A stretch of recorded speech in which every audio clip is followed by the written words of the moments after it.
यानंतर एक breaking news आहे। सांगलीच्या आष्टीमध्ये राडा झाला। आष्टीमधील स्ट्रॉंग रूम बाहेर तुफान राडा झाल्याची माहिती समोर येते। कालच मतदान प्रक्रिया ही पार पडलेली आहे आणि त्यानंतर स्ट्रॉंग रूम मध्ये ईव्हीएम मशीन ठेवण्यात आलेले आहेत आणि त्याच स्ट्रॉंग रूमच्या बाहेर हा राडा झालाय। ही दृश्य आपण बघू शकतोय। पोलिसांचा मोठा बंदोबस्त आपल्याला दिसून येतोय। पोलिसांची संख्या मोठी आहे, पण त्याच वेळेला हे जे कार्यकर्ते आहेत तेही मोठ्या संख्येने या ठिकाणी आपल्याला दिसून येत आहेत आणि त्यांच्यामध्ये काहीतरी वाद होत असल्याचं आपल्याला या दृश्यांच्या माध्यमातून दिसतंय। तर हा राडा सुरू आहे स्ट्रॉंग रूमच्या बाहेर। त्या स्ट्रॉंग रूम मध्ये ईव्हीएम मशीन आहेत, ज्या ईव्हीएम मशीन मध्ये काल मतदारांनी आपला जो कौल दिलेला आहे, आपल्या पसंतीच्या उमेदवाराला तो कैद आहे आणि 21 डिसेंबरला निकाल लागणार आहे। तोपर्यंत या स्ट्रॉंग रूमची जी देखरेख आहे ती करावी लागणार आहे आणि त्यासाठी मोठ्या संख्येने पोलीस बंदोबस्त या ठिकाणी आपल्याला पाहायला मिळतोय। मात्र या स्ट्रॉंग रूमच्या बाहेर हा राडा झालाय। सांगलीच्या आष्टीमध्ये हा राडा झालाय।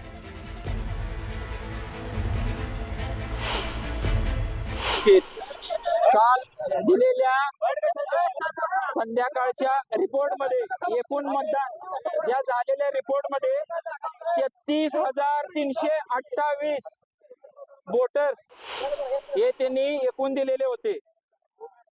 एकूण वोटर्स किती दिलेत बघा। त्यामध्ये वार्ड क्रमांक 3 चे एकूण 1311 एकूण मतदार आहेत। तर एकूण मतदार दिले त्यांनी 4077 आणि त्यामध्ये एकूण मतदान झाले सांगितले 3109। 2 नंबरचा भाग आहे की 9 नंबरच्या वार्डामध्ये एकूण 701 मतदान झाले असे दाखवले। तर झाले 708, म्हणजे एकूण 7 ते 8 मतदान कुठे गेले? किती चुकीचं आहे बघा। 10 नंबरचा वार्ड 4319 मतदान दिले। बर, हे पोर्टल वरती दिलेला आहे। हा फाउंड बघा, आष्टा नगर परिषद सार्वत्रिक निवडणूक 2025। हा भाग जाऊ दे। हा भाग मी तहसीलदारांना विचारायसाठी इथं आलेलो होतो। इथं खाली बसून विचारलं की साहेब हे कशामुळे झाले किंवा काय झाले, तर मी विचारतो हे मी दिलेलं नाही, मी काय केलेलं नाही, आणि मग गडबड तयार झाली। ह्याच्या पुढचं स्ट्रॉंग रूम आहे म्हणून मला पोलीस स्टेशननं खाली खांद्याला हात धरून आणलं। मी म्हणत होतो फक्त तहसीलदारांच्या बरोबर सगळे फॉर्म मला दाखवा, मी त्याची टोटल करतो। तर यानंतर आपले प्रतिनिधी आसिफ मुरसल हे आपल्या सोबत जोडले गेले आहेत। आष्टामध्ये हा सगळा प्रकार घडलाय। आसिफ, काय सांगाल? स्ट्रॉंग रूमच्या बाहेर आपल्याला राडा दिसतोय, नेमकं कारण काय आहे याचं? एकूणच बघितलं तर राष्ट्रवादी शरद पवार गट आणि राष्ट्रवादी अजित पवार गट हे यांच्या विरुद्ध परस्पर दोघांच्या विरुद्ध लढाई सुरू आहे। आष्ट्यामध्ये काल जोरदार पद्धतीने मतदान झालं होतं, परंतु काही काल संध्याकाळी स्ट्रॉंग रूम मध्ये ईव्हीएम पोहोचल्यानंतर जी आकडेवारी होती त्या आकडेवारी तफावत दिसल्यामुळे राष्ट्रवादी पवार गटाचे कार्यकर्ते आक्रमक होऊन आज सकाळपासून त्या ईव्हीएम रूमच्या स्ट्रॉंग रूमच्या बाहेर बसलेले आहेत। त्यांचं म्हणणं आहे की मतदानाच्या आकडेवारी ही वाढवण्यात आलेल्या टक्केवारी आहे, त्याच पद्धतीने सीसीटीव्ही असेल, इतर काही जी सुविधा आहेत स्ट्रॉंगच्या रूमच्या बाहेर त्या सुविधा नाहीत असा त्यांचा आरोप आहे। आणि ज्या आरोप करते राष्ट्रवादीचे कार्यकर्ते त्या स्ट्रॉंग रूमच्या बाहेर ठिय्या आंदोलनाला बसले आहेत। एकूणच बघितलं तर की जे काही काल मतमोजणीची प्रक्रिया ही 21 तारखेला पार पडणार आहे, त्यामुळे काही जे काही राजकीय लोकांची शंका होता की मतदानाचा आकडा वाढणार किंवा मतदानाची टक्केवारी वाढणार, त्याच पद्धतीने यासाठी या ठिकाणी सुद्धा मतदान टक्का कसा काय वाढला हा असा आरोप राष्ट्रवादी कार्यकर्ते आंदोलन करत बसलेले आहेत। बरोबर आहे। त्याच्यामुळे आता काय उत्तर दिलं जातं तेही बघावं लागेल। पण या ठिकाणी आपण बघतोय की पोलिसांचा मोठा बंदोबस्त दिसून येतोय। राष्ट्रवादीच्या कार्यकर्त्यांचं म्हणणं आहे की इथं जेवढी व्यवस्था पाहिजे तेवढी नाहीये, पण पोलीस मोठ्या संख्येने आपल्याला दिसून येत आहेत। प्रशासनाकडून काही उत्तर दिलं जाते का? प्रशासन अजून नाही आहे। प्रशासन ह्या दोन्ही लोक समोर जी लोक आहेत त्यांची समजूत काढण्याचा प्रयत्न करत आहे आणि त्याच पद्धतीने थोड्याच वेळात कळले की ज्यावेळी राष्ट्रवादी कार्यकर्ते तहसीलदारांना भेटायला गेले होते पण पोलिसांनी त्यांना उचलून आणून खाली बसवलं, त्यामुळे पुन्हा एकदा राष्ट्रवादी कार्यकर्ते आक्रमक झाले। पण या थोड्याच वेळात जे काही प्रशासकीय अधिकारी आहेत त्यांच्याशी आम्ही बोलण्याचा प्रयत्न करणार आहोत, पण अजून कोणी आमच्याशी बोललेलं नाही आहे, पण त्यांचा बोलण्याचा आम्ही प्रयत्न करत आहोत। अच्छा आसिफ, याविषयीची अपडेट आपण तुमच्याकडून घेत राहूयात। दरम्यान धन्यवाद तुम्ही दिलेल्या या सविस्तर माहितीसाठी। तर सांगलीच्या आष्ट्यामधला हा सगळा प्रकार आणि तिथले एक्सक्लुझिव्ह दृश्य आपण बघू शकतोय। आष्ट्यामधील स्ट्रॉंग रूमच्या बाहेर ही सगळी गर्दी जमलेली आहे आणि या ठिकाणी तफावत दिसतीये।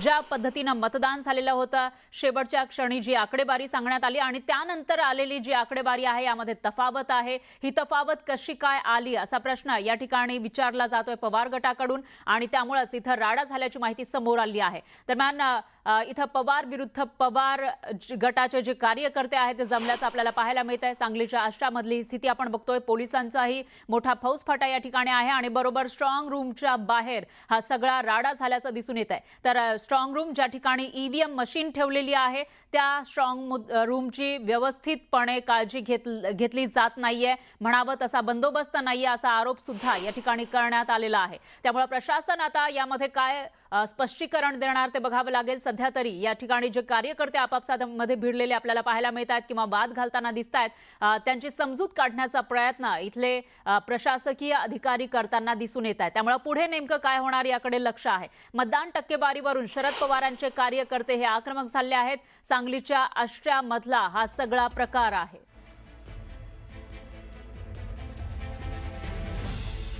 कालच मतदान झालेलं होतं आणि ज्यावेळेला मतदान झालं त्यावेळची जी आकडेवारी होती आणि नंतर आलेली आकडेवारी यामध्ये तफावत असल्याचा आरोप करण्यात आलाय। हॅलो, राजवर्धन बोलतोय। जरा मतात वाढ झाली तर मतदान वाढ झाल्याचा आरोप या ठिकाणी केला जातोय शरद पवारांच्या राष्ट्रवादीकडून आणि ही मतदान वाढ नेमकी कशी झाली असा सवाल ते विचारताना दिसून येत आहे। मतात वाढ झाल्या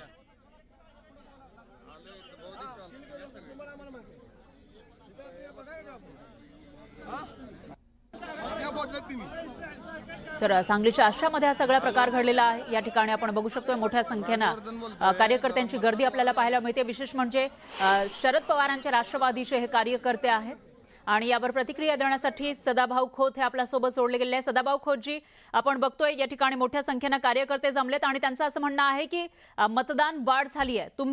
तुमची काय प्रतिक्रिया? मला वाटतं की निवडणूक आयोगाकडं संपूर्ण मतदार याद्या अपलोड आहेत, त्यांचं प्रिंटेड आहेत। समोरच्या सगळ्या पक्षाच्या कार्यकर्ते पोलिंग बूथवर असतात आणि मतदान झालं की त्याचं टिक मार्क ते करत असतात। त्यामुळे किती मतदान झालं याचे तर आकडेवारी त्याच्या ह्याच्याकडे येतच असते, पोलिंग एजंटकडे। आणि मतपेटी बंद होताना सह्या होत असतात। त्यामुळे मला वाटतं की जो काही गोंधळ चाललेला आहे तो निरर्थक आहे आणि तो एक राजकीय स्टंट आहे। पण या ठिकाणी या कार्यकर्त्यांचं हेच म्हणणं आहे की त्यावेळेला दाखवलेली आकडेवारी आणि नंतर जी टक्केवारी आलेली आहे त्याच्यामध्ये तफावत दिसते आणि मतदान वाढ झाली आहे।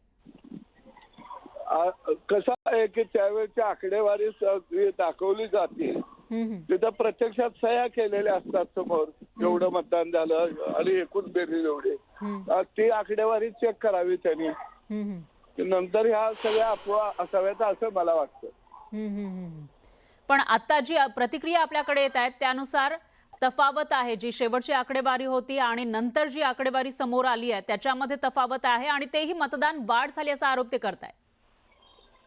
नाही, काय प्रत्येक बूथची आकडेवारी आलेली असते, त्या पोलिंग एजंटकडे ती आकडेवारी असते।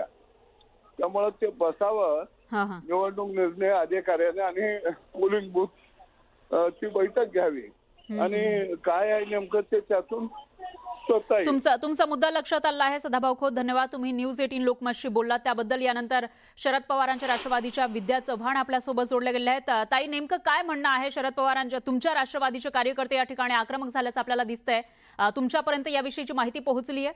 सरळ सरळ सरळ सरळ इथे पकडून दिलेलं आहे लोकांनी की काल निवडणुका मतदान झालं आणि मतदानाची जी टक्केवारी होती ती आणि आज लक्षात आलेली टक्केवारी याच्यामध्ये एवढी मोठी तफावत आहे की कार्यकर्त्यांमध्ये चीड निर्माण होते। कारण प्रचार एवढा करायचा, आपण सगळी मेहनत करायची आणि अशा प्रकारे जर निवडणुकांमध्ये खुलेआम सगळं हे जर चालत असेल, ईव्हीएम मशीन पासून ते मतदार याद्या वाढवण्यापासून ते सगळंच चाललंय, म्हणजे मनमानी चाललेली आहे सगळी। आणि ही मनमानी जेव्हा लक्षात येते तेव्हा कार्यकर्त्यांचा उद्रेक होणं स्वाभाविक आहे आणि त्यामुळे अशा प्रकारे जर काय झालं असेल, लक्षात आलं असेल, तर निश्चितच निवडणूक आयोगाने त्याची दखल घेतली पाहिजे आणि तिथल्या मतदान मोजणी वगैरे न करता पुन्हा एकदा मतदान तिथे झालं पाहिजे, अशीच निश्चित मागणी आम्ही करू. कारण तिथे काहीतरी घोळ झालेला आहे हे एवढं निश्चित आणि ते कार्यकर्त्यांच्या लक्षात आलेलं आहे. पण ताई, असं आता सदाभाऊ खोत यांच्याशी आपण बोललो होतो, ते म्हणतायत की ज्या वेळेला शेवटची टक्केवारी जाहीर केली जाते तोपर्यंत कार्यकर्ते तिथे असतात